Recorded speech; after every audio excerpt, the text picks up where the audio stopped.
Hello guys, welcome to अरुटो study vines. आपके अपने चैनल अरुटो स्टडी वाइन्स में आपका स्वागत है। जैसे कि आपको स्क्रीन पे दिख रहा होगा, बहुत ही मोस्ट डिमांडिंग बुक है येलो बुक, जो कि रोजगार विद अंकित की है। और इसको मोस्ट डिमांडिंग मैं क्यों बोलूँगा कि इसमें सामान्य ज्ञान जो है पूरा है, और ऐसे वन लाइनर तौर पे दिया है, सिर्फ इम्पोर्टेंट लाइन दिया हुआ है। ठीक है, अब जैसे मैं आपको अभी इंट्रोड्यूस करवाऊंगा पूरे बुक से। और आज हमारी पहली क्लास है, और इस बुक की अगर आपको कंप्लीट पीडीएफ चाहिए तो नीचे में मेरा नंबर जा रहा होगा, इस पे आप व्हाट्सअप मैसेज कर सकते हैं। और डेली क्लास अपडेट के लिए हमारे चैनल पे बहुत सारी क्लासेस आती है, एसएससी जीडी और भी रेलवे विज्ञान ग्रुप डी के लिए। रोजगार विद अंकित की बुक्स जो है, इसमें आराम से मतलब कवर करवा रहा हूँ मैं। अगर आपको कंप्लीट बुक की पीडीएफ चाहिए एसएससी जीडी वगैरह किसी की भी, तो आप जो है स्क्रीन पे दिए गए नंबर पे आप कॉन्टेक्ट करके इजीली ले सकते हो। और डेली क्लास अपडेट के लिए डिस्क्रिप्शन में लिंक है हमारे चैनल्स के, उसमें आप ज्वाइन हो सकते हो, टेलीग्राम हो चाहे व्हाट्सअप चैनल हो। तो चलिए हम लोग देखते हैं आज क्या है। आज है हमारा सामान्य ज्ञान, जो कि येलो बुक से बहुत ज़्यादा फेमस है। येलो कलर की आती है ये, और रोजगार पब्लिकेशन की है। तो चलिए मैं आपको दिखाता हूँ टॉपिक्स इसके। ज़्यादा बड़ी नहीं है, 245 पेज की बुक है, आप देख सकते हो ऊपर में 245 लिखा हुआ है यहाँ पे। तो 245 पेज की कंप्लीट हमारे पास ई बुक है। इतिहास जो इसमें 5 से लेके 34 पेज तक जो है पूरा कंप्लीट कवर कराया गया है। भूगोल जो है 35 से लेकर 73 पेज में पूरा कंप्लीट जो है इसमें रिवीजन है। और भारतीय अर्थव्यवस्था जो है 74 से लेकर 95 पेज तक में निपटा दिया गया है। यानी कि देखा जाए तो 25 से 30 पेज जो है मैक्सिमम लिया जा रहा है एक सब्जेक्ट को निपटाने में। और भारतीय अर्थव्यवस्था देख लीजिए 96 से लेकर 126 पेज तक निपटा दिया गया है। साइंस में अगर बात करें 127 से लेकर 70, यानी कि लगभग 50 पेज, क्योंकि इसमें आपके फिजिक्स केमिस्ट्री बायोलॉजी सब आ जाते हैं। अगर आप कोई भी एग्जाम देने जा रहे हो, रेलवे का, एसएससी का, कोई भी एग्जाम देने जा रहे हो, तो फिर आपके लिए बहुत ही रामबाण साबित होगा, चाहे टीचर का या फिर बिहार का कोई भी एग्जाम, सब में रामबाण जो है साबित होगा। फिर इसमें कंप्यूटर के भी कुछ क्वेश्चन है, और स्टैटिक जी के भी इसमें इंक्लूड किया गया है लास्ट तक में। तो जैसे कि पहला चैप्टर आपका यहाँ पे है इतिहास। तो चलिए, पहला ही हम लोग इतिहास है, और हम लोग चलिए स्टार्ट करते हैं आज का पहला क्लास हमारा इतिहास का। थोड़ा जूम आउट कर लेते हैं इसको। चलिए, यहाँ देख लीजिए लिखा है कि भारत का इतिहास। तो इतिहास के जनक किसे कहते हैं? हेरोडोटस को कहते हैं। आपको पता है कि इतिहास के जनक कौन है? हेरोडोटस है। इन्होंने हिस्टोरिका, कौन सा लिखा है? इन्होंने हिस्टोरिका नामक पुस्तक लिखा है। तो इतिहास के जनक कौन है? हेरोडोटस। इन्होंने हिस्टोरिका नामक पुस्तक लिखी है। प्रागैतिहासिक काल जो है किसे कहते हैं? इस काल में कोई लिखित साक्ष्य उपलब्ध नहीं है, केवल जो है पुरातात्विक साक्ष्य उपलब्ध है। तो प्रागैतिहासिक काल में क्या है? आपका कोई भी लिखित साक्ष्य इसमें उपलब्ध नहीं है, केवल और केवल पुरातात्विक साक्ष्य ही जो है उपलब्ध है। इतिहास के जनक कौन है? हेरोडोटस, और इन्होंने हिस्टोरिका नामक जो है पुस्तक लिखी है। इस काल को जो है 3 भागों में बांटा गया है। किसको? प्रागैतिहासिक काल को 3 भागों में बांटा गया है। पहला आपका पूरा पाषाण काल, दूसरा है मध्य पाषाण काल, और तीसरा है नवपाषाण काल। अगला है आग का आविष्कार, जो है पूरा पाषाण काल में हुआ है। पहिए का आविष्कार जो है नवपाषाण काल में हुआ है। देखो, आग जो है कोई भी चीज को जलाती है तो उसको पुराना जैसा बना देती है। तो आग कोई भी चीज को जलाएगी तो क्या बना देगा? उसको पुराने टाइप का बना देगा। तो आग का आविष्कार जो है पूरा से पूरा पाषाण। पहिए का आविष्कार जो है नवपाषाण। जब हमारे गाड़ी के पहिए खराब होते हैं तो हम लोग ये सोचते हैं कि नया लगा लें। ठीक है, तो पहिया का आविष्कार नवपाषाण काल। तो प से पहिया, और नया से नवपाषाण काल। तो पहिए का, जब हमारा गाड़ी में खराब होता है पहिया, तो हम लोग क्या सोचते हैं कि नया लगा लेते हैं। तो नया यानी कि नवा, नव। ठीक है। कृषि का आविष्कार जो है नवपाषाण काल में।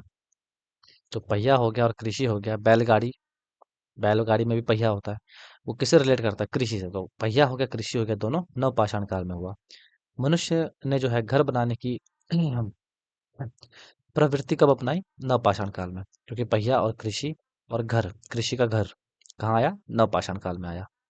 तो मनुष्य ने सबसे पहले जो है किसको पालतू जानवर बनाया? अपना कुत्ते को। देखिए, इसमें सिर्फ वही लाइन दिया गया है जो कि इम्पोर्टेंट है। और इसमें देख लीजिए सारे एग्जाम कवर हो रहे हैं, एसएससी जीडी का, एसएससी सीजीएल का, आगे देखिएगा एनडीए वगैरह, और स्टेट यूपी पुलिस में, एसआई में पूछा गया क्वेश्चन, इस सबको लेके चलता है।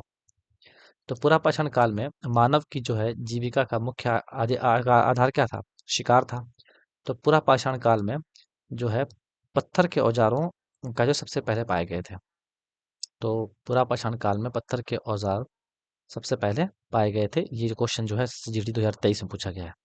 भीमबेटका जो है पूरा पाषाण काल का एक प्रसिद्ध स्थल जो है जो कि मध्य प्रदेश में है। सेम क्वेश्चन जो है रेलवे एनटीपीसी ग्रुप डी में पूछा जाता है। ठीक है, बहुत बार पूछा गया है कि भीमबेटका जो है कौन से काल से है, तो पूरा पाषाण काल से संबंध रखता है। और ये सीजल दिखा रखा है यहाँ पे, लेकिन ये क्वेश्चन जो है बहुत सारे एग्जाम में पूछा गया है। उतना जगह नहीं है इसलिए इन्होंने नहीं दिया है।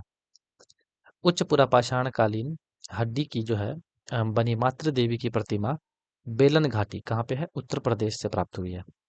ठीक है, याद रखिएगा इसको। प्राचीन भारतीय इतिहास के नवपाषाण काल में मिट्टी के बर्तनों का पता लगाया गया। प्राचीन भारतीय इतिहास के नवपाषाण काल में मिट्टी के बर्तनों का जो है पता लगाया गया। मनुष्य ने सबसे पहले तांबे का प्रयोग किया धातु के रूप में। तांबा धातु जो है मनुष्य ने सबसे पहले प्रयोग किया, लोहा दोहा नहीं था उस समय। मनुष्य द्वारा प्रयोग किया जाने वाला प्रथम औजार कौन सा था, कुल्हाड़ी था। ठीक है, ये याद रखिएगा, प्रथम औजार कौन सा था, कुल्हाड़ी। और प्रथम धातु कौन सी थी, तांबा। मनुष्य द्वारा बोई गई सबसे पहली फसल कौन सी, जौ। और इसको यव बोलते हैं, सिंधी भाषा में शायद इसको यव बोलते हैं। तो यव भी याद रखना है आपको और जौ भी याद रखना है। प्राचीन प्राचीन सिक्कों को आहत सिक्के कहते थे। ये तो बहुत आसान है, ये तो बहुत एग्जाम में पूछा गया है। प्राचीन सिक्कों क्या कहते हैं, आहत सिक्के कहा जाता है। आहत सिक्के जो है पंचमार्ग सिक्के जिसको बोलते हैं, आहत सिक्को क्या बोलते हैं, पंचमार्ग सिक्के बोलते हैं। आहत सिक्के ईसा पूर्व 5वीं सदी के हैं। कब के हैं, 5वीं सदी के हैं। ठप्पा मारकर जो है निर्मित किए जाने का कारण भारतीय भाषा में इन्हें आहत मुद्रा कहते हैं। जो ठप्पा मार के बनाया जाता है इसको शायद, इसीलिए इसको जो है आहत मुद्रा भी कहते हैं। रोमिला थापर के अनुसार लोहे का प्रयोग जो है 800 ईसा पूर्व में जो है आरंभ हुआ था। तो लोहे का प्रयोग जो है कब आरंभ हुआ, 800 ईसा पूर्व में आरंभ हुआ, रोमिला थापर का कहना है। अब बात कर लेते हैं प्रमुख वेद की। तो मैंने अभी जितना पढ़ाया, अगर आपको समझ में आया है तो अच्छी बात है, एक लाइक करना, सब्सक्राइब करना। डेली हमारी क्लासेस चलेगी जीके की। चलिए अब हम लोग बढ़ते हैं वेद।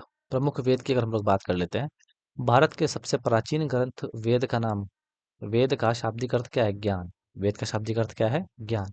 वेदों की कुल संख्या कितनी है, 4 है। कौन कौन से हैं, ऋग्वेद, यजुर्वेद, सामवेद और अथर्ववेद। ठीक है, 4 प्रकार के वेद हैं। तो ऋग्वेद जो है सबसे पुराना वेद है। ऋग्वेद क्या है, सबसे पुराना वेद है। ऋग्वेद हम लोग हेडलाइन डाल रहे हैं, अभी ऋग्वेद चलने वाला है हमारा थोड़ा सा। तो ऋग्वेद क्या है, सबसे पुराना वेद है। ऋग्वेद में 10 मंडल, 1028 सूक्त और लगभग 10,600 क्या है, ऋचाएं पाई जाती है। ऋग्वेद की जो है 5 शाखाएं हैं। कितनी शाखाएं हैं, 5 शाखाएं हैं। ऋग्वेद में 25 नदियां का जो है उल्लेख मिलता है।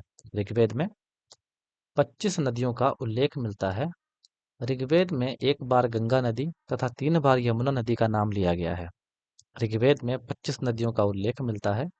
याद रखिएगा, क्वेश्चन पूछा जाता है। और ऋग्वेद की शाखाएं कितनी है, 5 है। ऋग्वेद में 25 नदियों का उल्लेख भी मिलता है। ऋग्वेद में एक बार गंगा नदी तथा 3 बार यमुना नदी का नाम लिया गया है। गायत्री मंत्र जिसकी रचना ऋषि विश्वामित्र ने की थी। गायत्री मंत्र याद रखिएगा, गायत्री मंत्र के रचयिता कौन थे, ऋषि विश्वामित्र। जो हम लोग बोलते हैं ना, ओम भूर्भुवस्सुः तत्सवितुर्वरेण्यं भर्गो देवो सधीमहि धियो यो न प्रचोदयात्। तो यह उसको गायत्री मंत्र बोलते हैं और इसकी रचना जो है ऋषि विश्वामित्र ने की थी। इसका उल्लेख जो है ऋग्वेद के 3 मंडल में है। इंपॉर्टेंट है, इंपॉर्टेंट है। गायत्री मंत्र का जो है उल्लेख कहाँ पे है, ऋग्वेद के 3 मंडल में। अगला है आपका ऋग्वेद के 7वें मंडल में राजा सुदास तथा 10 जनों के बीच का जो युद्ध है उसका वर्णन है। इस युद्ध में राजा सुदास की जीत हुई तथा यह युद्ध परुष्णी नदी, यानी जिसको अभी रावी नदी के नाम से जानते हैं, तो रावी नदी का पुराना नाम क्या है, परुष्णी नदी के तट पर लड़ा गया था। ये सीजीएल में पूछा गया क्वेश्चन। नहीं तो ऐसे भी तो बहुत बार पूछा गया है, लेकिन अभी लेटेस्ट जहाँ जहाँ पूछा गया वो दिखा रहा है इसमें। तो ऋग्वेद के 7वें मंडल में राजा सुदास तथा 10 जनों के बीच युद्ध के बारे में बात हुआ, जहाँ पे राजा सुदास जी क्या होते हैं, जीत जाते हैं। देवता सोम का जो है उल्लेख 9वें मंडल में है। तो सोम देवता का उल्लेख किसमें है, 9वें मंडल में है, ऋग्वेद के। अब आता है हमारा दूसरा वेद, जो कि है यजुर्वेद। यह वेद गद्य व पद्य दोनों में लिखा गया है। तो याद रखिएगा, गद्य व पद्य दोनों में लिखा जाने वाला वेद कौन सा है, यजुर्वेद। ठीक, कौन सा है, यजुर्वेद। दोनों में लिखा गया है। यह कर्मकांड प्रधान है।